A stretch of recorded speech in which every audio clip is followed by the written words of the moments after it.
bagus. Itu bagus. Ya takbir taharum, takbir yang mengharamkan. Maksudnya setelah takbir Allahu Akbar, haram di sini haram membatalkan. Tak boleh lagi kita bercakap-cakap atau berbuat selain perkataan dan perbuatan salat. Tapi kok sebelum itu usolli fardhu zuhri arba'a raka'atin ada lillahi ta'ala. Oh, Pak Isa. Yo, saya bilang. Terus lanjutkan takbir Allahu Akbar.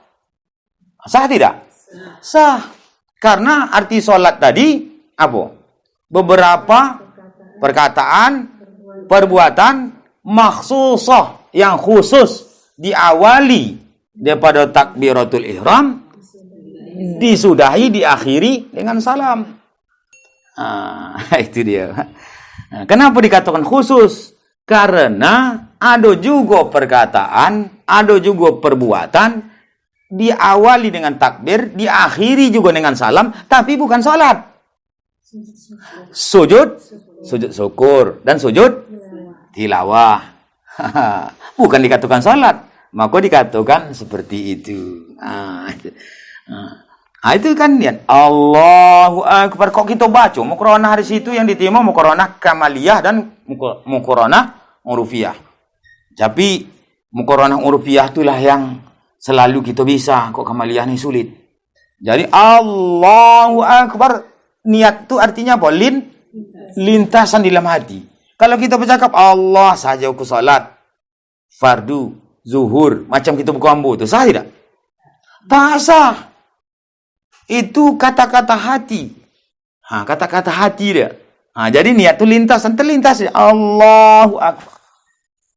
Qasad, ta'arrud, dan ta'yin. Saja ke salat, fardu, zuhur. Ini terlintas. Ketika Allahu Akbar. Itulah dia. Jadi, kata-kata hati itu tidak juga berhuruf, tak juga kodongan. Itu. Jadi itu tadi wajib apa? Wajib nazari. Kita perlu fikir. Dah. Itu salah satu contoh. Nanti mustahil juga terbagi dua. Mustahil apa?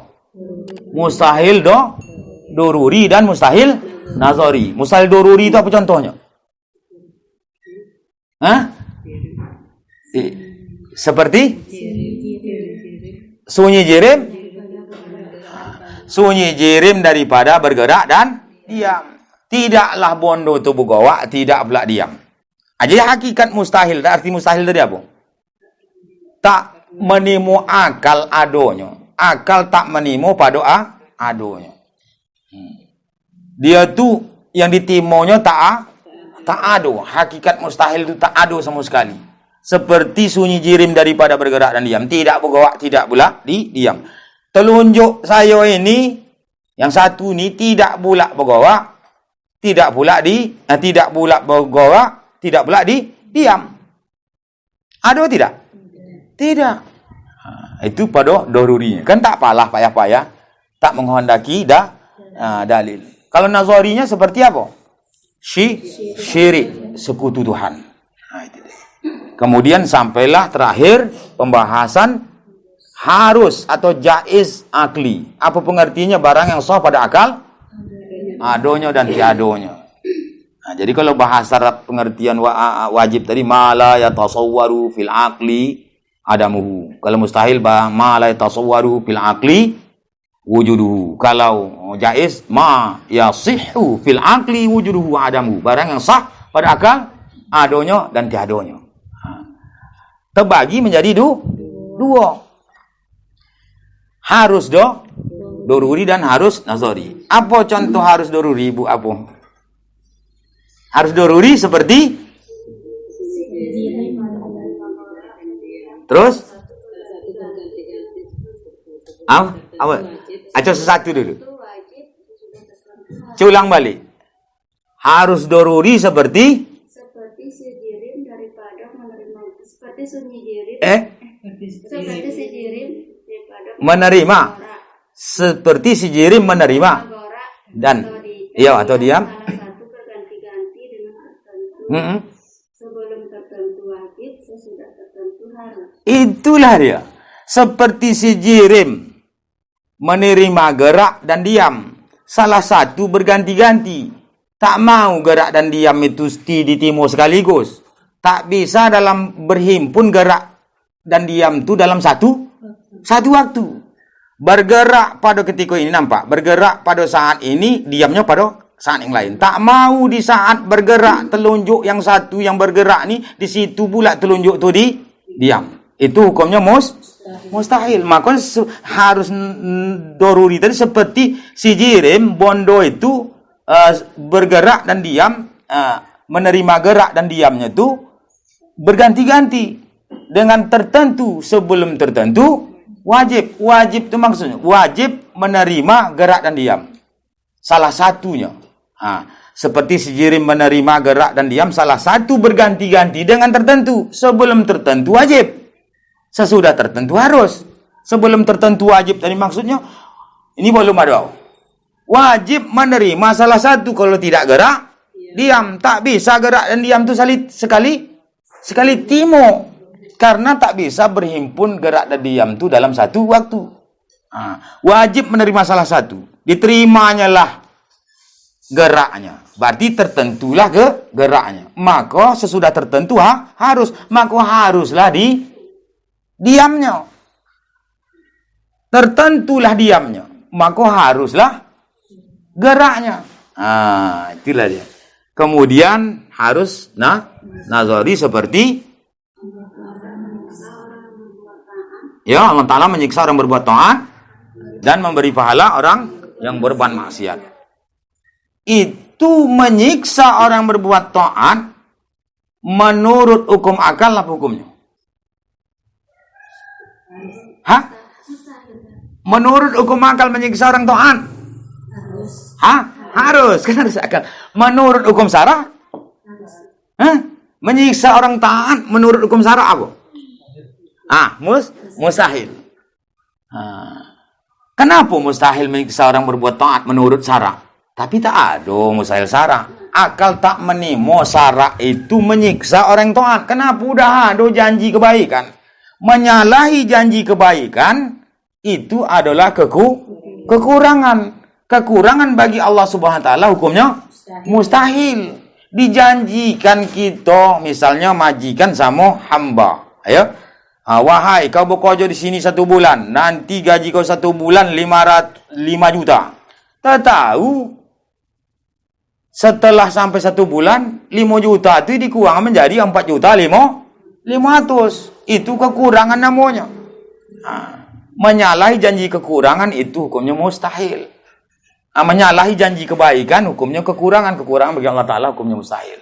Makanya menyiksa orang yang berbuat taat itu menurut hukum akal boleh saja. Orang taat itu dia yang buatnya. Nah, disiksa yang taat terserah dia. Itu juga lah yang kita takut ibu sekalian. Kita ni jangan berpegang kepada amal ibadah. Amal ibadah kita dah banyak, dah baik, dah masuk surga. Berani kita memastikan.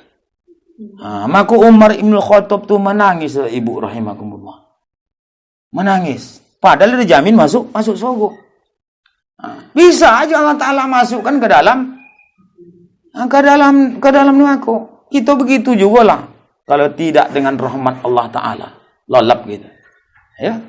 Jadi jangan kita bersandar kepada amal ibadah. Banyak amal ibadah ni pede aja masuk surga lah nanti. Belum tentu. Bisa aja nanti udah nak dekat mati kita berbuat maksiat. Makanya terkadang dia berbuat baik sehingga amal baiknya itu dah dekat kepada surga sehasta lagi nak masuk. Tahu catatan dia tidak di surga. Di neraka. Maka berbalik dia berbuat amal jahat masuk ke dalam neraka. Maka janganlah kita bangga kepada amal ibadah kita yang banyak. Kita berusaha berbuat ibadah aja. Allah lah nilai. Jangan kita kau-kaukan semua. Wah, semalam aku tahajud. Wah, sampai tersungguh-sungguh aku. Bongkak lutut aku. Koning aku. Wah, tak tanggung ngasuh. Tapi tak apalah. Itu ibadah aku kepada Allah Ta'ala. Ikut kamu sama kawan. Asallah saya pahala. Jangan kita kombukan hal-hal yang baik. kepada orang. Tak ada perlunya. Malah lantap mau macam dia je beramal kata kawan kan. Kan dah berdosa pula orang jadi. Itu. Jangan bangga kita bersandar kepada amal. Kita berdoa kepada Allah, inilah kemampuan aku ya Allah. Kuatkanlah aku dalam ketaatan ini. Ya muqallibal qulub, wahai yang membolak-balikkan hati, sabbit qalbi ala ta'atik. Tetapkanlah hati aku ini dalam ketaatan.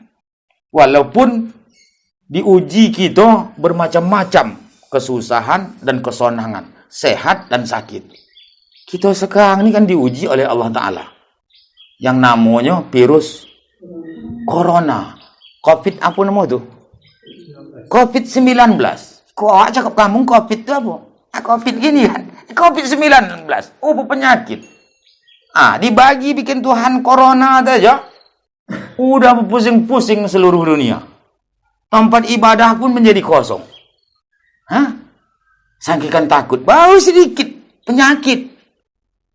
Tak nampak gitu. Virus pun tak nampak. Mungkinlah yang ahli lah. Macam dokter lah. Sekarang ni kan. Saya tengok. Heboh semua gitu. Jadi kita ambil segi positifnya. Dengan adanya gitu. Bagi yang berbuat maksiat. Bagi yang selalu berbuat zina. Yang selalu berkumpul maksiat. Takut. Minta ampun kepada Allah. Seharusnya begitu. Makin dekat kita kepada Allah Subhanahu Wa Taala. Rasul kan begitu. Kalau kejadian ada hal gitu mendoa juga ada. Apa namanya itu? Allahumma inni a'udzubika. Ya Allah, aku berlindung kepadamu ya Allah. Aku berlindung diri kepadamu ya Allah minal barasi. Daripada penyakit lepra. Apa lagi? Wal junun, penyakit gilo. Wal juzam dan penyakit jazam. Penyakit yang membahayakan. Itu. Jadi kita minta kepada Allah, ya Allah, aku berlindung diri kepadamu. Allahumma inna na'udzubika minal corona, daripada penyakit corona. Sambil kita berusaha tidak hanya berdoa saja, ibadahlah mendekatkan diri kita kepada Allah. Minta ampun kita kepada Allah. Banyak mengucap istighfar kepada Allah Subhanahu